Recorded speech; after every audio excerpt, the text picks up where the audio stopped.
പ്രിയ സുഹൃത്തുക്കളെ, നമ്മുടെ ലോകം പങ്ക്തിയിൽ നമ്മൾ സഭയുടെയും വിശ്വാസ പ്രമാണത്തിൻ്റെയൊക്കെ രൂപീകരണത്തിൻ്റെ വഴിയിൽ നമ്മൾ വിശദീകരിക്കുകയായിരുന്നു. പറഞ്ഞു വന്ന നമ്മൾ വ്യത്യസ്തങ്ങളായ രീതിയിലാണ് സുവിശേഷങ്ങൾ രൂപപ്പെട്ടത്. അതിൻ്റെ പിമ്പിലെ കാരണങ്ങളൊക്കെ പറയുണ്ടായി. തന്നെയല്ല, അത് സാവധാനത്തില്ല 49 ശേഷമാണ് ഈ പവന്ന ലേഖനം അല്ലെ ശേഷം സുവിശേഷമൊക്കെ ഉണ്ടാകും. അതിന് മുമ്പ് എന്തായിരുന്നു? അപ്പോൾ അതായത് കർത്താവിന് ഉത്ഥാനം ചെയ്ത് 40 വരെ എന്തുണ്ടായിരുന്നു? ഇപ്പം വേദപുസ്തകം മാത്രമാണ് വിശ്വാസത്തിൻ്റെ അടിത്തറ എന്ന് പറയുന്ന ആൾക്കാരോട് ചോദിക്കേണ്ട ചോദ്യം അവർ ഉത്തരം പറയുന്നതാണ്. ഇതിനു മുമ്പ് എന്താ ഉണ്ടായിരുന്നത്? വേദപുസ്തകം 49 ശേഷം ഉണ്ടായി. അപ്പം അന്ന് ഉണ്ടായിരുന്ന എന്താണ്? ആരാധനാക്രമമാണ്, ദൈവാരാധനയുടെ അനുഭവമാണ് എന്ന് പറഞ്ഞ പരിശുദ്ധ കുർബാന ഉണ്ടായിരുന്നു. അപ്പോൾ അതുകൊണ്ട് അതാണ് ജീവിക്കുന്ന പാരമ്പര്യം എന്ന് പറയുന്നത്, ജീവൻ നൽകുന്ന ലിവിങ് ട്രഡീഷൻ എന്ന് പറയുന്നത്. അങ്ങനെ അതാണ് മനസ്സിലാക്കേണ്ടത്. അതുകൊണ്ടാണ് പൗലോസ്ലീഹ പറയുന്നത് എന്താ, അതായത് ഞാൻ കർത്താവ് സ്വീകരിച്ചു, നിങ്ങൾ കൈമാറിയ കാര്യം ഇതാണ് എന്ന് പറഞ്ഞിട്ട് 11-23 വാക്യത്തിൽ, അതായത് കൊറിന്തോസ്യർക്ക് എഴുതിയ 1 ലേഖനത്തിന് 11-21 പറയുന്നത്, ഞാൻ സ്വീകരിച്ചത്, കർത്താവിൽ നിന്ന് സ്വീകരിച്ചത് നിങ്ങൾക്ക് കൈമാറിയതുമായ സംഗതി ഇതാണ്, കാര്യം ഇതാണ്. അതെന്താണ്? കർത്താവ് യേശു മിശിഹ ഒറ്റിക്കൊടുക്കപ്പെട്ട രാത്രിയിൽ അപ്പമെടുത്ത് ആശീർവദിച്ച് മുറിച്ച ശിഷ്യർക്ക് നൽകുന്ന അരുളി ചെയ്തു, വാങ്ങി ഭക്ഷിക്കുവാൻ ഇതെൻ്റെ ശരീരമാകുന്നു. അതുപോലെ തന്നെ പാനപാത്രം എടുത്ത് ആശീർവദിച്ച് നൽകിക്കൊണ്ട് അരുളി ചെയ്തു, അനേകരുടെ പാപമോചനത്തിനാണ് ചിന്തപ്പെടുന്ന പുതിയ ഉടമ്പടിയുടെ രക്തമാകുന്നു, വാങ്ങി പാനം ചെയ്യുവിൻ. ഈ അപ്പത്തിൽ നിന്ന് ഭക്ഷിക്കുകയും രക്തപാനം ചെയ്യുമ്പോൾ എല്ലാം നമ്മുടെ കർത്താവിൻ്റെ മരണത്തെയാണ്, അവിടുത്തെ പുനരാഗമനം വരെ നാം പ്രഖ്യാപനം ചെയ്യുന്നത്. കർത്താവെ, സഹോദരങ്ങളെ, അപ്പോൾ ഇത് വെറും കർത്തൃമേശയല്ല. ഇതെന്താണ്? കർത്താവിൻ്റെ കാൽവരിലെ അർപ്പണത്തിൻ്റെ അതേ സംഗതി ഇന്ന് എനിക്ക് അനുഭവമാക്കി തരുന്ന ദൈവകൃപയാണ്. അതുകൊണ്ടാണ് പറയുന്നത്, എന്ന് തുടരും എവിടം വരെ. ചില ചോദിക്കാറുണ്ടല്ലോ, ഒരു ബലിയേ ഉള്ളൂ, അത് കർത്താവ് നിർവഹിച്ചു, പിന്നെ എന്തിനാ കത്തോലിക്ക വൈദികരെ എല്ലാ ദിവസവും ബലിയർപ്പിക്കുന്നത്? ഒറ്റ ബലിയേ ഉള്ളൂ, അത് ഈശോ മിശിഹായുടെ ബലി തന്നെയാണ്, പാവപരിഹാര ബലി തന്നെയാണ്. ആ ബലിയിൽ തലമുറകൾ തോറും അവസാനം വരെയും ആ ബലിയിലുള്ള ആളുകൾക്ക് പങ്കുചേരണം.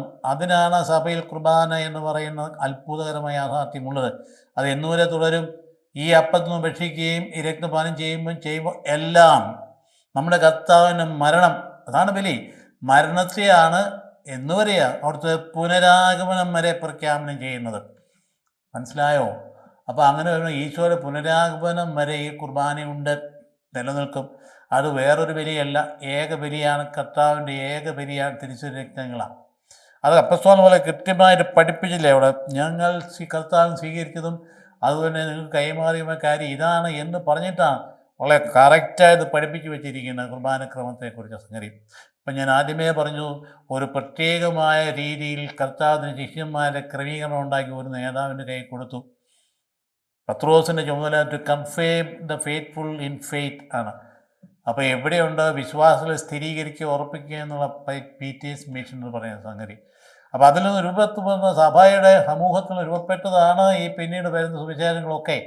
അതുകൊണ്ടാണ് ഞാൻ പറഞ്ഞു വരുന്നത്, ഈശോ മിശിഹായുടെ ഈ അനുഭവം എന്ന് പറയുന്നത് 49 ആദ്യത്തെ രേഖ ഉണ്ടാകുന്നത്. വേദപുസ്തകം ന്യൂ ടെസ്റ്റ്മെന്റ് ആദ്യത്തെ രേഖ 49 ഉണ്ടാകുന്നെങ്കിൽ, സെസലോനിക്കകത്ത് ലേഖനം ഉണ്ടാകുന്നെങ്കിൽ, അതിന് മുമ്പ് ഈ പുസ്തകം ഇല്ലായിരുന്നു എന്ന്. ഇപ്പം ഇന്ന് പുസ്തകം മാത്രം മതി എന്ന് പറയുന്നവർക്കുള്ള മറുപടിയാണ്, പുസ്തകം മാത്രം പോരാ, ജീവിക്കുന്ന ട്രഡീഷൻ, ദ ലിവിങ് ട്രഡീഷൻ വേണം പരിശുദ്ധ കുർബാന. അതിൽ നിന്നാണ് രൂപപ്പെട്ടു വന്നത്. ആരാധനക്രമത്തിൽ നിന്ന്, ലിറ്റർജിയിൽ നിന്നാണ് ഈ പറയുന്ന എല്ലാ കാര്യങ്ങളും രൂപപ്പെട്ടു വന്നത്. സാവധാനത്തിൽ രൂപപ്പെട്ടു വന്നതെന്ന് ഓർക്കണം. സുവിശേഷങ്ങൾ ഉണ്ടായപ്പോൾ AD 60 ശേഷമാണ് ഉണ്ടായത്. പലപ്പോഴും വളരെ കൃത്യമാണ്. അതായത് ടെമ്പിളിൻ്റെ ഡിസ്ട്രക്ഷനോട് ബന്ധപ്പെട്ടാണ് അത് എന്നാൽ 70 മുമ്പാണ് നിശ്ചയിക്കും. അതായത് യോഹന്നാൻ്റെ സുവിശേഷം ഏറ്റവും അവസാനമാണ് ഉണ്ടായത്. 90 ശേഷം യോഹന്നാൻ്റെ സുവിശേഷം ഉണ്ടാകും. അതുപോലെ തന്നെ നടപടി പുസ്തകം ഉണ്ടാകുന്ന ലൂക്കാ സുവിശേഷം എഴുതി കഴിഞ്ഞാൽ അതിൻ്റെ തുടർച്ചയാണ് നടപടി പുസ്തകം. ലൂക്കാ സുവിശേഷനാണ് നടപടി പുസ്തകത്തിൻ്റെ ഗ്രന്ഥകർത്താവ്. AD 80 ശേഷം ഉണ്ടാകും. അവസാനത്തെ ഗ്രന്ഥം വെളിപാടിൻ്റെ പുസ്തകം, യോഹന്നാൻ സുവിശേഷം എഴുതിയ വെളിപാടിൻ്റെ പുസ്തകം AD 100 ചേർന്നാണ് ഉണ്ടാകും. അപ്പോൾ നോക്കുക, അപ്പോൾ അതിനു മുമ്പ് ഇതെല്ലാം കൂടെ ചേർന്നാണ് ഇത് ഗ്രന്ഥമായിട്ട് തീരുന്നത്, ന്യൂ ടെസ്റ്റമെൻ്റ് ആയിട്ട് തീരുന്നത്. അപ്പോൾ അതുകൊണ്ട് ഒരിക്കലും പറയരുത് ഞങ്ങൾക്ക് ഈ വേദപുസ്തകം മാത്രം മതി. വേദപുസ്തകം എങ്ങനെ ഉണ്ടായി എന്നും കൂടി മനസ്സിലാക്കിയിരിക്കേണ്ടതാണ്. അപ്പോൾ അതുകൊണ്ട് അവളെ കറക്റ്റായി മനസ്സിലാക്കുന്ന സംഗതി ആരാധനാനുഭവത്തിൽ നിന്നാണ് ഈ കാര്യങ്ങൾ ക്രമീകരിച്ച് വരികയും അത് പിന്നീട് ഗ്രന്ഥമായിട്ട് രൂപീകരിക്കപ്പെടും. ആരാധന സമൂഹമാണ് ആദ്യം ഉണ്ടായത്. അതല്ലേ 3 ദിവസം യാത്ര ചെയ്തതിൻ്റെ ജനം ഇവിടെ തന്നെ ആരാധിക്കുന്നു അന്ന് പറഞ്ഞതാ. ഹോറബ് മലയിൽ ഒന്ന് ആരാധിക്കുന്നതിന് മുമ്പ് തന്നെ പറഞ്ഞു 3 ദിവസം യാത്ര ചെയ്ത് എൻ്റെ ജനം ഇവിടെ തന്നെ ആരാധിക്കും. ഈ ആരാധന പൂർണ്ണതയാണ് ഈശോ മിശിഹായിൽ നിറവേറ്റപ്പെട്ടിരിക്കുക, ദൈവാരാധനയുടെ പൂർണ്ണത എന്ന് പറയുന്നത്. അപ്പം അതുകൊണ്ട് ഈ ഘട്ടങ്ങളിലൂടെയൊക്കെ കടന്നുപോയതിന് ശേഷമാണ് സാവധാന വിശ്വാസ പ്രമാണം രൂപീകരിക്കപ്പെട്ടു വരുന്നത്. കറക്റ്റായിട്ട് രൂപീകരിക്കപ്പെട്ടു വന്നില്ലേ? പിതാവ്, പുത്രൻ, പരിശുദ്ധാത്മാവ്, ത്രിത്വം. അങ്ങനെ ആ ശാസ്ത്രം, ദൈവശാസ്ത്രം കൊണ്ടുവന്ന ട്രിനിറ്റി എന്ന ദൈവശാസ്ത്രം ഉണ്ടാകുന്നത് അങ്ങനെയാണ്. പിതാവ്, പുത്രൻ, പരിശുദ്ധാത്മാവ്. പിന്നെ അത് കഴിഞ്ഞാണ് രണ്ടാമത്തെ പുത്രൻ തമ്പുരാൻ. ക്രിസ്റ്റോളജി രൂപപ്പെടുന്നത് അങ്ങനെയാണ്. ക്രിസ്തു കേന്ദ്രീകൃത ശാസ്ത്രം ക്രിസ്റ്റോളജി എന്ന് പറയുന്നത്. അപ്പോൾ പരിശുദ്ധാത്മാവിനെ കേന്ദ്ര ശാസ്ത്ര പിന്നെ ഉമ്മറ്റോളജി എന്ന് പറയുന്നത്. അതായത് 3 ശാസ്ത്രങ്ങൾ രൂപപ്പെട്ടു വരുന്നു ത്രിത്വത്തിലുണ്ട്. അതായത് പിതാവ്, പുത്രൻ, പരിശുദ്ധാത്മാവ്. ദൈവശാസ്ത്രം ഒക്കെ പിന്നീട് ഡെവലപ്പ് ചെയ്ത് വരിക. അത് കഴിഞ്ഞ് പിന്നീടുണ്ടല്ലോ കർത്താവ് രണ്ടാമത്തെ വരും എസ്കറ്റോളജി, കർത്താവ് രണ്ടാമത്തെ വരും. പിന്നീടുണ്ടല്ലോ കർത്താവിൻ്റെ വിശ്വാസ പ്രമാണത്തിൽ കർത്താവ് നമ്മളെ പഠിപ്പിച്ചില്ലേ? എന്താ പഠിപ്പിച്ചിരിക്കുന്നത്? ഈ സഭ എന്താണ്? അത് ശ്ലൈഹികമാണ്, അത് ഏകമാണ്, സാർവത്രികമാണ്, ഇത് പരിശുദ്ധമാണ്. ശ്ലൈഹികമാണെന്ന് പറഞ്ഞാൽ ഒരു സ്ലീഹായിട്ട് ബന്ധപ്പെടാതെ സഭയ്ക്ക് എക്സിസ്റ്റൻസ് ഇല്ല. ഇന്ന് പലപ്പോഴും പല സ്ലീഹമാർ അപ്പസ്തോലൻ 12 അപ്പസ്തോലന്മാർക്ക് ബന്ധപ്പെടുത്താൻ ശ്രമിക്കുന്നു. നല്ല കാര്യം തന്നെയാണ്. എന്തായാലും ശരി. കാരണം 12 ഗോത്രങ്ങൾ ഓൾഡ് ടെസ്റ്റ്മെന്റ് അതിൻ്റെ തുടർച്ച 12 അപ്പസ്തോലന്മാരുടെയാണ് കടന്നു വന്നിരിക്കും. അപ്പോൾ അതുകൊണ്ട് യോഹന്നാൻ്റെ വെളിപാടിലും വളരെ കറക്റ്റായിട്ട് പറയുന്നുണ്ട് ഈ 12 അപ്പസ്തോലന്മാരുടെ റോൾ എന്നതാണെന്ന് സംബന്ധിച്ച്. അപ്പോൾ അതുകൊണ്ട് ഓരോ സഭയും സഭയായിട്ട് നിൽക്കണമെന്നുണ്ടെങ്കിൽ ഒരു സ്ലീഹായിട്ട് ബന്ധപ്പെട്ടിരിക്കണം. അതുകൊണ്ടാണ് സിറോ മലബാർ സഭ എന്ന് പറഞ്ഞ തോമസിലെ ബന്ധപ്പെട്ട സഭ ധാരാളം ഇവിടെ ഉണ്ട്. ഓർത്തഡോക്സ് സഭ എങ്ങനെയാണ് തോമസിലെ ബന്ധപ്പെട്ടതാണ്. അതുപോലെ തന്നെ മറ്റ് സഭകൾക്ക് പലതും തന്നെയാണ്. മറ്റു ചില സഭ പത്രോസിന് ബന്ധപ്പെട്ടതാണ്. ലത്തീൻ സഭ എങ്ങനെയാണ്. അപ്പം അതുകൊണ്ട് ആ സ്ലീഹായിൽ ബന്ധപ്പെട്ട് മാത്രമേ ശ്ലൈഹികത ഉണ്ടെങ്കിലേ സഭയായിട്ട് തീരുകയുള്ളൂ. അല്ല ഒരു സുപ്രഭാതത്തിൽ എനിക്ക് 10 പേരെയും കൂട്ടിക്കൊണ്ട് ഒരു സഭയുണ്ടാക്കാമെന്ന് വിചാരിച്ചത് സഭയല്ല, അത് സഭയാവില്ല. ഇപ്പം അതുകൊണ്ട് അത് കാര്യം നമ്മൾ പറഞ്ഞില്ല. ദൈവശാസ്ത്രപരമായിട്ട് അത് സഭയായി തീരുകയില്ല. അതുകൊണ്ട് ആൾക്കൂട്ടമല്ല സഭയെന്ന് പറയും. അത് ഒരു സ്ലീഹന്മാർ 3 കാര്യങ്ങളാണ്. സ്ലീഹന്മാരുടെ പ്രബോധനം, അപ്പം പോൽക്കെ ശുശ്രൂഷ, പ്രാർത്ഥന, കൂട്ടായ്മ. ഇതാണല്ലോ മറുപടി പുസ്തകത്തിന് 1-ാം അധ്യായത്തിന് പറഞ്ഞിരിക്കും അവരെന്ത് ചെയ്തു എന്നുള്ളത്. അവിടെ സ്ലീഹന്മാർ ഒരാൾ കുറഞ്ഞു പോയപ്പോൾ കണ്ടോ, ഇമ്മീഡിയറ്റ് ആയിട്ട് പറഞ്ഞ് ഒരാൾ പോയി നഷ്ടപ്പെട്ട് പോയപ്പോൾ 10 തൊണ്ണൂറ്റി എന്ന് പറഞ്ഞ് നമുക്കതിന് പകരം ഒരാൾ എടുക്കണം. എന്നിട്ട് ഡെഫിനിഷൻ കൊടുത്തു. ആരായിരിക്കണം സ്ലീഹ? ഈശോ മിശിഹായുടെ മാമോദിസ മുതൽ അവിടുത്തെ സ്വർഗാരോഹണം വരെ നമ്മുടെ കൂടെ ഉണ്ടായിരുന്നവരിൽ ഒരാൾ വേണം തിരഞ്ഞെടുക്കപ്പെടാൻ. കേട്ടോ, ഡിഫൈൻ ചെയ്തിട്ടുണ്ടോ സ്ലീഹ ആരാണ്? ഈശോ മിശിഹായുടെ മാമോദിസ മുതൽ അവിടുത്തെ സ്വർഗാരോഹണം വരെ നമ്മളുടെ കൂടെ ഉണ്ടായിരുന്നതിൽ ഒരാളെ വേണം തിരഞ്ഞെടുക്കാൻ. അങ്ങനെയാണ് മത്യാസിനെ തിരഞ്ഞെടുക്കുക. 12 പൂർത്തീകരിച്ചത് അങ്ങനെയാണ്. അപ്പോൾ ആ ശ്ലൈഹികത എന്ന് പറയുന്ന നിസ്സാര കാര്യമൊന്നുമില്ല. ആ സ്ലീഹന്മാരുടെ പിൻഗാമിയാണ് മെത്രാന്മാരെന്ന് പറയുന്ന വിഭാഗം. കൈവയ്പ് വഴി കൈമാറ്റപ്പെട്ട് വരുന്നതാണ്. അപ്പോൾ ഓരോരുത്തരും സഭയുണ്ടാകുന്നുവെങ്കിൽ അവിടെ ഒരു മെത്രാൻ വേണം, അവിടെ ഒരു ആരാധനക്രമം വേണം. അത് കറക്റ്റായിട്ട് സഭയുടെ പരമാധികാരി അംഗീകരിച്ചതായിരിക്കണം ആരാധനക്രമം എന്ന് പറയും. അങ്ങനെയാണ് നമ്മളുടെ സഭയുടെ ആ സത്യം. പലപ്പോഴും ആൾക്കാർ കൃത്യം കുർബാനയൊക്കെ താഴ്ന്ന ഭാഷയെ ഉപയോഗിച്ച് കുർബാനയെക്കുറിച്ച് പറയാറുണ്ട്. അത് വൈദികരെക്കുറിച്ച് പറയാറുണ്ട്. എല്ലാ കുപ്പായ തൊഴിലാളികളാണ്, എല്ലാ നൈറ്റി തൊഴിലാളി എന്നൊക്കെ പറയാറുണ്ടല്ലോ. ഇതൊക്കെ പറച്ചിൽ മാത്രമേ ഉള്ളൂ. സത്യം നാം പഠിക്കും മനസ്സിലാക്കേണ്ടതല്ലേ. പരിശുദ്ധ കുർബാന എന്ന് പറയുന്നതിൻ്റെ അത് തിരുസഭയുടെ സ്വത്താണ്, നമുക്ക് അവകാശപ്പെട്ടതല്ല. ഒരു മനുഷ്യനൊന്നും അവകാശപ്പെടാൻ പറ്റില്ല. അത് സഭയുടെ സ്വത്താണ്, കർത്താവ് പരമേൽപ്പിച്ചിരിക്കുന്ന. അതിനൊരു വൈദികന് ഇഷ്ടം പോലെ കുർബാനക്രമത്തെ മാറ്റം വരുത്താൻ അനുവാദമില്ല. ആരും മെത്രാനും അനുവാദമില്ല. അങ്ങനെ മാറ്റം വരുത്താൻ പറ്റില്ല. അതിൻ്റെ ആ സംവിധാനത്തിൻ്റെ പരിപൂർണ അധികാരി അതിൻ്റെ പരിശുദ്ധ പിതാവ് മാർപ്പാപ്പയാണ്. അപ്പോൾ അതുകൊണ്ട് വളരെ കറക്റ്റായി മനസ്സിലാക്കിയിരിക്കണം. കുർബാനക്രമം നൽകപ്പെട്ടിരിക്കും. It is given from above, മുകളിൽ നൽകപ്പെട്ടതാണ്. നമുക്ക് ഇഷ്ടം പോലെ കുർബാനയുടെ ഇടയ്ക്ക് വേണ്ടി സ്വയം പ്രേരിത പ്രാർത്ഥന ചെല്ലിക്കാന്ന് പറഞ്ഞ ഒരു വലിയ വിചാരിച്ച തെറ്റാണ്, ചെയ്യാൻ അനുവാദമില്ല. അത് നൽകപ്പെട്ടിരിക്കുന്നതുകൊണ്ട് കൃത്യമായിട്ട് അംഗീകരിക്കപ്പെട്ടിരിക്കുന്ന തക്സാൻ്റെ കൺമുമ്പിലുണ്ട്. അത് പങ്കെടുത്തുകൊണ്ട് അത് പ്രാർത്ഥിച്ചുകൊണ്ട് ജനങ്ങൾക്ക് കർത്താവിൻ്റെ തിരുരത്നം എടുത്ത് കൊടുക്കുക എന്നുള്ള ചുമതല വൈദികൻ്റെ ശുശ്രൂഷയാണ്. അതുകൊണ്ട് വൈദികൻ എന്ന് പറഞ്ഞാൽ അതിൻ്റെ പ്രീസ്റ്റ് എന്ന് പറയാൻ ഒരാളേ ഉള്ളൂ. Only one priest in our faith, അത് ഈശോ മിശിഹായ ഒറ്റ വൈദികനേ ഉള്ളൂ. നമുക്ക് പ്രധാനാചാര്യനായിട്ട് ഒരാളുണ്ട്, നമുക്ക് മധ്യസ്ഥനായിട്ട് ഒരാളേ ഉള്ളൂ. അപ്പോൾ ചോദിക്കുക, അങ്ങനെയാണെങ്കിൽ വൈദികരൊക്കെ ആരാണ്? വൈദികർ മിനിസ്റ്റീരിയൽ പ്രീസ്റ്റാണ്, ശുശ്രൂഷ വൈദികരാണ്. ഈ പ്രധാന പുരോഹിതനെ ശുശ്രൂഷ ചെയ്യുന്ന ആ ശുശ്രൂഷകരാണ് വൈദികർ, ഞങ്ങളൊക്കെയാണ് പറയും. അപ്പോൾ അത് മനസ്സിലാക്കിയിരിക്കേണ്ട ഒരു പ്രധാനപ്പെട്ട കാര്യം, കർത്താവ് അദൃശ്യനാണ്, അരൂപിയാണ്. അവിടത്തേക്ക് എടുത്തു കൊടുക്കാൻ പറ്റുന്നില്ല. അത് നമ്മുടെ കൈകൾ, ഞങ്ങളുടെ കൈകൾ വേണം. അതിനാണ് അഭിഷിക്തർ വേണ്ടത്. ഞങ്ങളുടെ കൈകൾ വേണത് ഇതെൻ്റെ ശരീരമാകുന്ന രക്തമാകുന്നു പറയാനായിട്ട്. കർത്താവിൻ്റെ ആ വചനം പറയാനായിട്ട് ഞങ്ങളുടെ അധരങ്ങൾ വേണം. അത് ആ ശുശ്രൂഷ വൈദികരാണ്. മധ്യസ്ഥൻ ഒരാളേ ഉള്ളൂ. മനുഷ്യൻ്റെയും ദൈവത്തിൻ്റെയും ഇടയിൽ ഒരേ ആളേ ഉള്ളൂ മധ്യസ്ഥനായിട്ട്. അപ്പോൾ ചോദിക്കും മറ്റു വിശുദ്ധന്മാരാരാണ്? മധ്യസ്ഥനിലേക്കുള്ള മധ്യസ്ഥരാ. അതുകൊണ്ടല്ലോ അബ്രഹാം മധ്യസ്ഥം വഹിക്കുന്നതല്ലേ. സ്വതോകുമാർ നശിക്കുന്നതും അബ്രഹാം മധ്യസ്ഥം വഹിച്ചില്ല, കർത്താൻ മധ്യസ്ഥം വഹിക്കുന്നില്ലേ. അപ്പോൾ മധ്യസ്ഥത്തിനുള്ള കാര്യത്തിൽ എല്ലാവർക്കും ഉണ്ട്. എവിടെയാ മധ്യസ്ഥം എന്ന് പറഞ്ഞ് ഇത് ഈശോ മിശിഹായാണ് മധ്യസ്ഥ. അമ്മ പോലും അങ്ങനെ തന്നെയാണ്. അവൻ പറയുന്നത് ചെയ്യാനാണ് പറയുന്നത്. അതുകൊണ്ടല്ലേ വലിയ ഭയങ്കര സംഭവം പോലെയാണ് മാർപ്പാപ്പായുടെ പ്രഖ്യാപനം. അതായത് ദൈവമാതാവ് സഹരക്ഷകയല്ല എന്ന് പറയുന്നത് അതെന്താ അത്ഭുതം? ഒരു അത്ഭുതവും ഇല്ല. അത് ആദ്യം തൊട്ട് അവ പഠിപ്പിക്കുന്ന അങ്ങനെ ചെറിയ വിഭാഗം വല്ലതും ഇങ്ങനെ സഹരക്ഷയെന്ന് പറഞ്ഞു കാണും. തെറ്റാണത്. രക്ഷകനായിട്ട് ഒരാളേ ഉള്ളൂ, അത് ഈശോ മിശിഹായാണ്. ആ രക്ഷകനിലേക്കുള്ള വിളി അത് കൊണ്ടു നടക്കുന്ന ആളാണ് അമ്മ. അത് അവൻ പറയുന്നത് നിങ്ങൾ ചെയ്യാൻ പറയും. അതല്ലേ അമ്മ ആഗ്രഹിക്കുന്നത്. അമ്മ അങ്ങനെ തന്നെ. അതുകൊണ്ട് അമ്മ സഹരക്ഷയൊന്നുമല്ല. അതിപ്പോൾ ഇപ്പോഴത്തെ പാപ്പ വളരെ ക്ലിയർ കട്ടായിട്ട് ഡിഫൈൻ ചെയ്തെന്നുള്ളത് അതിൻ്റെ പ്രത്യേകത. അത് നല്ലൊരു കാര്യം. അപ്പോൾ തന്നെ ഒരു മധ്യസ്ഥനേ ഉള്ളൂ നമുക്ക്, ഒരു രക്ഷകനേ ഉള്ളൂ, ഒരു പ്രധാനാചാര്യനേ ഉള്ളൂ. ബാക്കിയുള്ളതൊക്കെ അതിൻ്റെ കീഴെയുള്ള ശുശ്രൂഷകരാണെന്നുള്ള കാര്യം നാം മനസ്സിലാക്കേണ്ടത്. അപ്പം അങ്ങനെ ആരാധന സാവധാനത്തിൽ അപ്പസ്തോലൻ പറഞ്ഞ പോലെ എന്തിനാ അപ്പസ്തോലൻ ഇങ്ങനെ അന്നത് എഴുതാൻ കാരണം 11-ാം അധ്യായം കുറഞ്ഞ എഴുതാൻ കാരണം ആരാധനക്രമത്തിൽ കശപിശയുണ്ടായി, തോന്നിവാസം ഉണ്ടായി. അതുകൊണ്ട് അവളെ കട്ടിയാൻ പറഞ്ഞ യോഗ്യത കൂടാതെ അപ്പം ഭക്ഷിക്കുകയും പാനം ചെയ്യുകയും ചെയ്യുന്നവർ നിത്യശിക്ഷാവിധിക്ക് അർഹരാകുമെന്ന് പറഞ്ഞ കഠിനമായ ഭാഷ ഉപയോഗിച്ച്. അതുകൊണ്ടാണ് അതിൻ്റെ കാരണം എന്നാ, കുർബാന എന്ന് പറയുന്നത് വേണ്ടത് അർപ്പിക്കുക. അന്ന് ഈ തക്സ ഉണ്ടായിട്ടില്ല, കുർബാനക്രമം ഉണ്ടായിട്ടില്ല. അതൊക്കെ പിന്നീട് രൂപപ്പെട്ട് വന്നതാണ്. അത് പിതാക്കന്മാർ രൂപപ്പെടുത്തി കൊണ്ടുവന്നതാണ്. അപ്പസ്തോലന്മാർ പിൻഗാമികൾ രൂപപ്പെടുന്നതാണ്. തിരുമലാസഭയുടെ കുർബാനക്രമം എവിടുന്ന അതായത് തോമസ് ലിയുടെ ശിഷ്യന്മാരെ അദ്ദായിയാൻ മാറി എന്ന് പറഞ്ഞ പിതാക്കന്മാരിൽ രൂപപ്പെട്ട് വന്നതാണ്. അതുപോലെ തന്നെ എല്ലാ ആരാധനക്രമം അങ്ങനെ തന്നെയാണ്. എല്ലാ ആരാധനക്രമവും അങ്ങനെ തന്നെയാണ്. അപ്പോൾ ഇവിടെ ഇതൊന്നും ഇല്ലായിരുന്നു ആദ്യഘട്ടങ്ങളിൽ. ആഫ്രോഡിറ്റസ് എന്ന് പറയുന്ന ലൈംഗിക ദേവതയുടെ ക്ഷേത്രത്തിൽ നിന്ന്, അവിടെ ദേവദാസ്യ സമ്പ്രദായത്തിൽ പെട്ടുകിടന്ന ജനത്തിൽ നിന്ന് വന്നവരാണ് ഈ കോർന്തോസിലെ ജനമെന്ന് പറയും. എല്ലാവരും അങ്ങനെ ആകണമെന്നില്ല. അവരാണ് വന്നത്. അപ്പോൾ അവർ വന്നു കഴിഞ്ഞപ്പോൾ അവർ ബഹളം ഉണ്ടാക്കാൻ എടുക്കരാ. അവിടെ ബഹളമാണല്ലോ. അങ്ങനെ വന്നു കഴിഞ്ഞ് ഇവരെന്ത് ചെയ്തു? പരിശുദ്ധാത്മാവിന് വരങ്ങൾ അന്ന് കിട്ടിക്കഴിഞ്ഞപ്പോൾ സഭയുടെ ആരാധനയെ പ്രാർത്ഥന പരിശുദ്ധാത്മ വരം പ്രവർത്തനമാകുമ്പോൾ ആ വരം അവർ കറക്റ്റ് ആയിട്ട് ഉപയോഗിക്കാൻ കഴിയാതെ തോന്നിയാതും കാണിക്കും.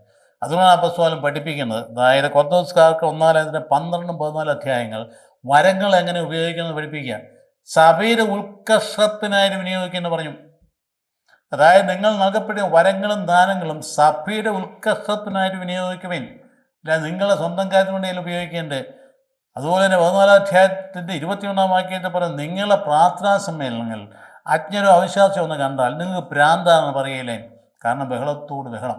അതുകൊണ്ടാണ് അദ്ദേഹം പറയുന്നത് നിങ്ങൾ പ്രാർത്ഥിക്കാൻ ഒരുങ്ങുമ്പോൾ നിങ്ങൾക്ക് എന്തെങ്കിലും സങ്കീർത്തനങ്ങളോ അതുകൊണ്ട് പ്രാർത്ഥനകളോ ഉണ്ടായിരിക്കട്ടെ, പ്രവചനങ്ങളോ ഉണ്ടായിരിക്കട്ടെ. അവിടെ തന്നെ ഡിറക്ഷൻ കൊടുത്തു കഴിഞ്ഞു. ഇതുപയോഗിച്ച് വേണം പ്രാർത്ഥിക്കാമെന്ന്. അവിടുന്ന് ആരംഭിച്ചത് സാവധാനത്തിൽ കുർബാനക്രമത്തിന് രൂപീകരണം എന്ന് പറയുന്നത്. അപ്പോൾ അതുകൊണ്ട് അപ്പസ്തോലനാണ് ആദ്യം ആരാധനയ്ക്ക് റെസ്ട്രിക്ഷൻ നൽകുകയും നയിക്കുകയും വഴി നടത്തുകയും ചെയ്തതാണ്. ആരാധന എന്തിനു വേണ്ടിയിട്ടാണ്? ഫോർ ദ എഡിഫിക്കേഷൻ, രക്ഷയുടെ അനുഭവത്തിന് വേണ്ടിയിട്ടാണ്. ഒന്ന്. രണ്ടാമത് അവരിങ്ങനെ ഈ ബഹളം വെച്ചെന്ന് പോലെ തന്നെ അതുകൊണ്ടാണ് അപ്പസ്തോലൻ പറയുന്നത് സ്ത്രീ സഭയിൽ മൗനം ഭജിക്കണമെന്ന് പറയുന്നത്. ഇവിടെ പലരും എടുത്തു വെച്ചുകൊണ്ട് നമ്മൾ പറയുന്നത് അയ്യോ സ്ത്രീ വിരോധിയാവുന്നത്. അങ്ങനെയല്ല, സ്ത്രീ വിരോധിയൊന്നുമില്ല. പലയിടത്ത് ചിലത് നന്ദി പറയുന്നത് സ്ത്രീകളുടെ പേര് തന്നെ എടുത്തെടുത്ത് പറയുന്നത് എൻ്റെ സഹപ്രവർത്തകയായിരുന്നു എന്ന് പറയുന്നുണ്ടല്ലോ. പിന്നെ എന്താ ഈ ബഹളം കൊണ്ട് പറയുകയായിരുന്നു? ഒന്ന്. രണ്ടാമത് സ്ത്രീയിൽ അവർ ഇങ്ങനെ ഈ ശിരോവസ്ത്രം ധരിക്കണമെന്ന് പറയാൻ കാര്യം എന്നതാ അവിടുന്ന് വന്നവരാണ്. അവർക്കിതൊന്നുമില്ല. ശിരോവസ്ത്രം ധരിച്ചവർക്ക് ഒതുങ്ങി നിൽക്കും. അതുകൊണ്ട് ആ വിധത്തിൽ അങ്ങ് ഉപയോഗിച്ച് സഭയിൽ അല്ലെങ്കിൽ വിശുദ്ധ ഗ്രന്ഥത്തിൽ നൽകപ്പെടുന്ന ആ വചനഭാഗങ്ങൾക്ക് വ്യത്യസ്തങ്ങളായ മൂല്യങ്ങളാണുള്ളത്. ഒന്ന് പരനേറ്റിക് എന്ന് പറഞ്ഞാൽ ഇൻസ്ട്രക്റ്റീവായിട്ടുള്ള കാര്യങ്ങൾ കാലഘട്ടത്തിനനുസൃതമായി നൽകുന്ന ഇൻസ്ട്രക്ഷൻസാണ്. അതിൻ്റെ ആ പ്രസക്തി കഴിയുമ്പം അതിൻ്റെ വാല്യൂ പോയി, ആവശ്യമില്ല. അതായത് അന്ന് ആവശ്യമായിരുന്നത്, അതായത് ഈ ഇൻസ്ട്രക്ഷൻ കൊടുക്കാൻ, അതൊന്ന് ഡിസിപ്ലിൻ ചെയ്യാൻ വേണ്ടി ഇന്നതിൻ്റെ ആവശ്യമില്ല. കാരണം ഇന്ന് എഡ്യൂക്കേറ്റഡായി എരുഡൈറ്റായ സ്ത്രീകൾ വളരെ ഡീസൻ്റായിട്ട് പെരുമാറുന്നതിൻ്റെ ആവശ്യമില്ല. അതുകൊണ്ട് ആ ടെക്സ്റ്റിന് അത്രേ ഉള്ളൂ വാല്യൂ. അതാണ് വേദപുസ്തകത്തിൻ്റെ വചനഭാഗത്തിന് ഒരേ മൂല്യങ്ങളല്ലത്. അത് പരനേറ്റിക് ടെക്സ്റ്റ് എന്ന് പറയും, ഇൻസ്ട്രക്റ്റീവ് ടെക്സ്റ്റ്. അതേസമയത്ത് ഡൊഗ്മാറ്റിക് ടെക്സ്റ്റുകളുണ്ട്, അതിനൊരു മാറ്റവുമില്ല, അതിന് യാതൊരു മാറ്റവുമില്ല. ഇപ്സിസിമാർ ടേംസ് കർത്താവ് പറയുന്നു ഞാൻ വഴിയും സത്യവും ജീവനുമാകുന്നു, ഞാൻ ലോകത്തിൻ്റെ പ്രകാശമാകുന്നു, ഞാൻ നല്ല ഇടയനാകുന്നു. ഇതുപോലെ ഡയറക്റ്റായിട്ട് പറഞ്ഞ കാര്യമൊക്കെ ഇമ്മ്യൂട്ടബിൾ, ഒരു മാറ്റവും ഇല്ലെന്ന കാര്യം ഓർത്തിരിക്കണം. അപ്പം ദൈവജന ഭാവം എടുക്കുമ്പോഴും അതിനകത്തുള്ള വാല്യൂവിൻ്റെ വ്യത്യസ്തത മനസ്സിലാക്കാനുള്ള നമുക്ക് പ്രാർത്ഥന വേണ്ടതാണ്. അത് ഇൻസ്പിറേഷൻ പരിശുദ്ധാത്മാവിലാണ് നമുക്ക് ലഭ്യമാകുന്നത്. അതുകൊണ്ട് പൗലോസ്ലിയ അവിടെയൊന്നും കൺസർവേറ്റീവ് ആയിരുന്നില്ല, അദ്ദേഹം വളരെ പ്രോഗ്രസീവായിട്ട് തന്നെയായിരുന്നു നിലനിന്നിരുന്നത്. അപ്പോൾ അതുകൊണ്ട് ചില കാര്യങ്ങൾ ഓർത്തിരിക്കുക. അപ്പോൾ ആ സമൂഹത്തിൻ്റെ രൂപീകരണത്തിന്, ആരാധന സമൂഹത്തിന് വേണ്ടിയിട്ട് റെസ്ട്രിക്ഷൻ ഇപ്പം നമ്മളും ചെയ്യാറുണ്ട്. ചില അവസരങ്ങളിൽ ദേവാലയത്തിൽ വസ്ത്രം ധരിച്ചുകൊണ്ട് വരുന്നവർ ചില അച്ഛന്മാർ കട്ടിയായിട്ട് ചിലപ്പോൾ ശകാരിക്കാറില്ലേ, മുട്ടിന് കീഴോട്ടില്ലാത്ത വസ്ത്രം കൊണ്ട് വന്നേക്കരുത് കേട്ടോ എന്നൊക്കെ പറയാറില്ലേ, പറയേണ്ടതല്ലേ അത്? മുട്ടിന് കീഴോട്ട് ഇറക്കമില്ലാത്ത വസ്ത്രമായിട്ട് 14-15 വയസ്സുള്ള പെൺപിള്ളേരെ അണിയിച്ചൊരുക്കി അമ്മ വിടുന്നു, അങ്ങനെ തെറ്റല്ലേ അത്? അപ്പോൾ എന്തൊരു കഷ്ടമാണ് അത് ചെയ്യാൻ പോലെ. അതുകൊണ്ട് ഇപ്പോൾ ഒരു അജപാലകൻ വളരെ സ്ട്രിക്റ്റായിട്ട് പറയുന്നത്, അപ്പം അങ്ങനെ മൂരാച്ചിയ കൺസർവേറ്റീവ് എന്ന് പറയുന്ന കാര്യമുണ്ടോ? ആരാധനയോ മറ്റുള്ളവർക്ക് പ്രലോഭനങ്ങളോ അല്ലാത്ത ചിന്താഗതി ആർക്കായിരിക്കാം മോഡസ്റ്റായിട്ട് വസ്ത്രം ധരിക്കണോ ഇന്നും പറയുന്നില്ലേ? അങ്ങനെ പറയുന്ന പോലെ തന്നെ ഒരു ഇൻസ്ട്രക്റ്റീവ് ടെക്സ്റ്റ് ആയിരുന്നു അത് എന്ന് ഞാൻ പറഞ്ഞ് മനസ്സിലാക്കുമായിരുന്നു. അപ്പം അതുകൊണ്ട് ആരാധന എന്ന അനുഭവത്തിൽ നിന്നാണ്, കുർബാനയുടെ ആരാധനയുടെ അനുഭവത്തിൽ നിന്നാണ് സഭ രൂപപ്പെട്ടു വരിക. അങ്ങനെ വന്നപ്പോൾ പല വിവിധ ഭാഗങ്ങളിലേക്ക് സഭയങ്ങ് വളർന്നപ്പോൾ പല കേന്ദ്രങ്ങളിലങ്ങ് വ്യാപിച്ചു. പല കേന്ദ്രം എങ്ങനെയാണ് പാത്രിയർക്കേറ്റുകൾ ഉണ്ടാകുന്നത്, അങ്ങനെയാണ് 4-5 പാത്രിയർക്കേറ്റുകൾ ഉണ്ടായി. എന്താ ഭയങ്കരമായ രീതികൾ വന്ന പാത്രിക്കേറ്റുകളൊക്കെ ഉണ്ട്. ലാറ്റിൻ പാത്രിക്കേറ്റ്, അല്ലെങ്കിൽ വളരെ 3-4 പാത്രിക്കേറ്റുകൾ കൃത്യമായിട്ട് എടുത്തു പറയുന്നത് അലക്സാണ്ട്രിയന്, കോപ്റ്റിക്, കാൽഡിയന്, ജെറൂസലേം, അതുപോലെ തന്നെ റോം എന്നുള്ളതൊക്കെ പാത്രിക്കേറ്റുകളുണ്ടായി. അത് കേന്ദ്രീകരിച്ചാണ് ആരാധനക്രമം വളർന്നു. അപ്പോൾ വ്യത്യസ്ത പാത്രിക്കേറ്റുകളൊക്കെ ആരാധനക്രമം വളർന്നു കഴിയുമ്പോൾ അതിന് വ്യത്യസ്തങ്ങളായ ഐഡൻറ്റിറ്റികൾ ഉണ്ടായി. റോമാ സാമ്രാജ്യം 2ആയിട്ട് തിരിഞ്ഞ് കിഴക്കും പടിഞ്ഞാറുമായപ്പോൾ ഈസ്റ്റേൺ റോമാ സാമ്രാജ്യം ആൾക്കാർ പൗരസ്ത്യ സഭകളായി, വെസ്റ്റേൺ റോമാ ആൾക്കാർ പാശ്ചാത്യ സഭകളായി. പാശ്ചാത്യ സഭകളിൽ വന്ന വ്യത്യസ്ത സഭകളുണ്ടായിരുന്നു, ഡോമിനേറ്റ് ചെയ്ത് ലാറ്റിൻ സഭ. അതുകൊണ്ട് ബാക്കിയുള്ളതൊക്കെ അതിനകത്ത് മുങ്ങിപ്പോയി. ഇന്നലെ അംബ്രോസിയൻ റീത്ത് എന്ന് പറയുന്ന റീത്ത് ഇപ്പോഴും ഉണ്ട്. മിലാനിൽ 10-500 വീട്ടുകാരേ ഉള്ളൂ. അത് അവർ കീപ്പ് ചെയ്ത് പറ്റുന്നുണ്ട്. അതായത് പൗരസ്ത്യ സഭകളിലേക്ക് വന്നു കഴിഞ്ഞപ്പോഴത്തേക്കും അവിടെ ഒരുപാട് യുദ്ധങ്ങളും കാര്യങ്ങളും ഇതുപോലെ തന്നെ നാശങ്ങളും ഒരുപാട് പ്രശ്നങ്ങളൊക്കെ ഉണ്ടെങ്കിലും തന്നെയും അത് പിടിച്ചു നിന്നു. അങ്ങനെയാണ് ധാരാളം പൗരസ്ത്യ സഭകളുടെ കോപ്റ്റിക് സഭ, അലക്സാണ്ട്രിയൻ സഭ അതുപോലെ ഈജിപ്തിൽ നിന്നുള്ളതാണ്, അതുപോലെ തന്നെ ബൈസന്റൈൻ സഭ, അതുപോലെ തന്നെ കാൽഡിയൻ സഭ ഇറാഖിൽ നിന്നുള്ളതാണ്, അതുപോലെ തന്നെ മറ്റേ സെലൂസിയസ് ടെസിപ്പോൾ എന്നുള്ള സഭയാണ് വാസ്തവത്തിൽ തോമാസ്ലിയുടെ സഭകൾ എന്ന് പറയുന്നത്. നമ്മുടെ സഭ അതിൽപ്പെട്ട അതിറോ മലബാസം, അതിറോ മലങ്കരയ്ക്ക് അതിൽപ്പെട്ടത് തന്നെയാണ്. അങ്ങനെ വ്യത്യസ്തങ്ങളായ സഭ രൂപപ്പെട്ടു വന്നു കഴിഞ്ഞപ്പോൾ അവിടെയാണ് ഒരു കാര്യം മനസ്സിലാക്കേണ്ടത്. അപ്പോൾ ദൈവശാസ്ത്ര ചിന്തകളുടെ വികാസമുണ്ടായി. ദൈവശാസ്ത്രം എന്താ? ദൈവശാസ്ത്രം എന്ന് പറഞ്ഞാൽ വാസ്തവത്തിൽ റെസ്പോൺസ് ടു റെവലേഷനാണ്. അതാ ദൈവശാസ്ത്രം. ഫെയ്ത്ത് പറയുന്നതാണ്. അപ്പോൾ വെളിപാടിനുള്ള പ്രതികരണമാണ്. അപ്പോൾ പ്രതികരണം വരുമ്പോൾ വ്യത്യസ്തങ്ങളായ രീതിയിൽ വരാം. അങ്ങനെ വന്നു കഴിഞ്ഞപ്പോൾ ഓരോ കാര്യത്തെക്കുറിച്ചും വ്യത്യസ്തങ്ങളായി, ഇപ്പോൾ പരിശുദ്ധ കുർബാനയെക്കുറിച്ചുമാണെങ്കിൽ തന്നെ ആ കാഴ്ചപ്പാടുകൾക്ക് വ്യത്യാസം വരാം. കാര്യം ഒന്ന് തന്നെയാണെങ്കിൽ തന്നെയും സുവിശേഷം 4 സുവിശേഷം മാസത്തോളം തന്നെ ഉള്ളൂ, പക്ഷേ 4 ഇപ്പം 4 സമൂഹത്തിനുണ്ട്. ഇപ്പം 4 തരത്തിൽ എന്ന് പറഞ്ഞ പോലെ തന്നെ ദൈവശാസ്ത്രം തന്നെ ഇങ്ങനെ വ്യത്യസ്തങ്ങളായുണ്ട്. ഞാൻ പറഞ്ഞല്ലോ, വ്യത്യസ്തങ്ങളായ എസ്കറ്റോളജി, എക്ലേസിയോളജി, നെമറ്റോളജി, ക്രിസ്റ്റോളജി, ട്രിനിറ്റി ഈ രൂപപ്പെട്ട് വന്നില്ലേ? അപ്പോൾ ശ്ലൈഹിക സഭകൾ രൂപപ്പെട്ടു വന്നു കഴിഞ്ഞപ്പോൾ വ്യത്യസ്ത പാത്രിക്കേറ്റുകൾ, അവിടെ നിന്നാണ് ആരാധനക്രമ കുടുംബങ്ങളുണ്ടായി. ആരാധനക്രമ കുടുംബങ്ങൾ ധാരാളമായിട്ടുണ്ട്. അപ്പോൾ അതുകൊണ്ടൊന്നും ഉടച്ചു പാർക്കാൻ പറ്റുകയില്ല. കാരണം സഭയുടെ ബ്യൂട്ടി എന്ന് പറയുന്നത് യൂണിറ്റി ഇൻ മൾട്ടിപ്ലിസിറ്റിയാണ്, വൈവിധ്യത്തിലെ ഏകത്വമാണ്. ഇപ്പോൾ ആരാധനാക്രമ രീതികളുണ്ടായി, ഇപ്പോൾ ആരാധന കുടുംബങ്ങളുണ്ടായി. അപ്പോൾ ഇവയെല്ലാം കോർഡിനേറ്റ് ചെയ്ത് നിൽക്കുന്ന ആളാണ് മാർപ്പാപ്പ, ഒറ്റയാൾ. അപ്പോൾ അതുകൊണ്ട് നോക്കിയതിൻ്റെ പ്രത്യേകത, ആരാധനയിൽ നിന്ന് രൂപപ്പെട്ടു വരുന്ന ദൈവകൃപയുടെ ചാനലുകളാണ് കൂദാശകൾ എന്ന് പറയും. അപ്പോൾ അതാണ് കൂദാശകൾ രൂപപ്പെട്ടു വന്നത്. അങ്ങനെയാണ് 7 കൂദാശകൾ പൊതുവെ അംഗീകരിക്കപ്പെട്ടിരിക്കുക. പ്രോട്ടസ്റ്റന്റ് റവല്യൂഷൻ വന്നു കഴിഞ്ഞപ്പോൾ 7 എണ്ണത്തിൽ 5 എണ്ണം തള്ളിക്കളഞ്ഞ് 2 എണ്ണമാക്കി നിർത്തി. മാമോദിസായും വരുന്ന കുർബാനയും. അതാണ് അവിടെ വന്നിരിക്കുന്ന ഡിബേറ്റ്. ഇവിടെ 7 കൂദാശകൾ 7ആയിട്ട് തന്നെ നിൽക്കുന്ന എപ്പിസ്കോപ്പൽ സഭകളിൽ നമുക്ക് കൃത്യമാക്കുക എന്തെന്നറിയാം. അപ്പോൾ അങ്ങനെ വരുമ്പോൾ യൂണിഫൈ ചെയ്യുന്ന കാര്യങ്ങൾ എന്തൊക്കെയാണ്?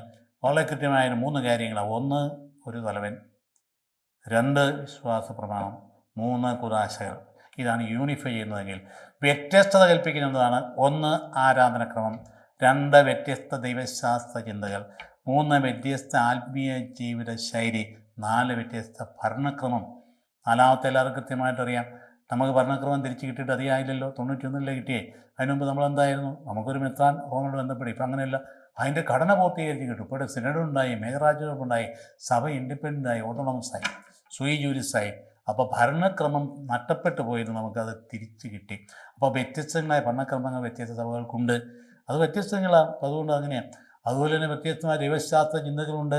പൗരസ്ത്യ സഭകളുടെ വ്യത്യാസ ചിന്തകൾ കൂടുതൽ കേന്ദ്രീകരിക്കുന്ന റിസറക്ഷനിലേക്കും പരിശുദ്ധാത്മാവിലേക്കുമാണ്. അപ്പോൾ അതുകൊണ്ടാണ് കൂടുതലായിട്ട് റിസറക്ഷൻ കൂടുതൽ വരുന്ന ദൈവശാസ്ത്രത്തിൽ. പാശ്ചാത്യ സഭകൾ കൂടുതൽ അവരുടെ സാഹചര്യം അനുസരിച്ച് വന്ന കൂടുതൽ passion and suffering and death, കർത്താവിൻ്റെ പീഡാനുഭവം എന്ന രഹസ്യങ്ങളിലേക്ക് കൂടുതൽ കേന്ദ്രീകരിച്ചുകൊണ്ട്, അതുകൊണ്ടാണ് ക്രൂശിത രൂപത്തിനൊക്കെ റിലവൻസ് കൂടുതൽ വന്നത്. ഇവിടെ കൂടുതലും ക്രൂശിതനില്ലാത്ത രൂപത്തിൽ പ്രാധാന്യം വന്നതുകൊണ്ട് അത് റിസറക്ഷന് പ്രാധാന്യം കൊടുക്കുന്നുണ്ട്. ഇതെല്ലാം കോംപ്ലിമെൻ്ററിയാണ്. അതുകൊണ്ട് ക്രൂശിത രൂപം വേണ്ടെന്ന് ആരും പറയുന്നില്ല. അത് വേണ്ടിടത്ത് വേണം, അതോ അല്ലാത്തടത്ത് വേണ്ട. അപ്പം അതുകൊണ്ട് റിസറക്ഷനെ കേന്ദ്രീകരിക്കുന്ന ആ കുരിശുകൾക്ക് പ്രാധാന്യം വരുന്നത്. അതുകൊണ്ട് ഇങ്ങനെയുള്ള ചിന്തകൾ ദൈവശാസ്ത്രീയനുണ്ടായി. പിന്നെ ജീവിത ശൈലി വ്യത്യാസമാണ്. എന്താ ജീവിത ശൈലി വ്യത്യാസം വന്നിരിക്കുന്നത്? ഓരോ കാര്യങ്ങളിലും നമ്മൾ അഭ്യർത്ഥം കണ്ടില്ലേ, കൃത്യമായിട്ട് പെസഹാഴ്ച നമ്മൾ വീട്ടിൽ പ്രത്യേകമായ അപ്പം പറഞ്ഞോട് അത് പ്രത്യേക ജീവിത ശൈലിയാണ്. കുടുംബനാഥൻ്റെ പ്രാധാന്യം, അതുപോലെ തന്നെ യാമപ്രാർത്ഥനകൾ, നമ്മുടെ പ്രാർത്ഥനയുടെ മൗലികമായ ഒഫീഷ്യലായിട്ട് പ്രാർത്ഥന യാമപ്രാർത്ഥനയാണ്. അതൊരു ജീവിത ശൈലി. അതേ സമയത്ത് മറ്റ് സാർവത്രിക സഭയുടെ പ്രാർത്ഥന രീതിയിൽ ആരും തള്ളിക്കളയേണ്ട, എല്ലാം ഉൾക്കൊള്ളാവുന്നതാണ്. അങ്ങനെയൊന്നുമാണ് ജപമാല എന്ന് പറയുന്നത്. അതെല്ലാം നമ്മുടെ കുടുംബങ്ങളിൽ ഏറ്റവും പ്രധാനപ്പെട്ട പ്രാർത്ഥനയാണ്. അതുകൊണ്ട് ആ സഭയുടെ അടിസ്ഥാന ജീവിത ശൈലിയായി യാമപ്രാർത്ഥനകൾ മാറ്റി നിർത്താൻ പറ്റിയില്ല. അപ്പോൾ ആധ്യാത്മിക ജീവിത ശൈലിയിൽ വ്യത്യാസങ്ങൾ വന്നു. അപ്പോൾ അതുകൊണ്ട് ഇത്രയും കാര്യങ്ങൾ മനസ്സിലാക്കിയിരിക്കുക. ഇതൊക്കെയാണ് നമ്മളിന്ന് മനസ്സിലാക്കേണ്ടത്. അങ്ങനെ പോകില്ല, ഉൾക്കൊള്ളുകയാണെങ്കിൽ നമ്മുടെ സഭകളുടെ പ്രവർത്തനങ്ങൾ എപ്പോഴും മനുഷ്യകുലത്തിന് രക്ഷയായിട്ട് ഭവിക്കും. ആ രക്ഷ പ്രദാനം ചെയ്യുക എന്നുള്ളതാണ് നമുക്ക് ഏറ്റവും മൗലികമായ കാര്യം. എല്ലാവർക്കും കർത്താവിൻ്റെ കൃപയും സമാധാനം ഉണ്ടാകട്ടെ ആശംസിക്കുന്നു. Thank you very much.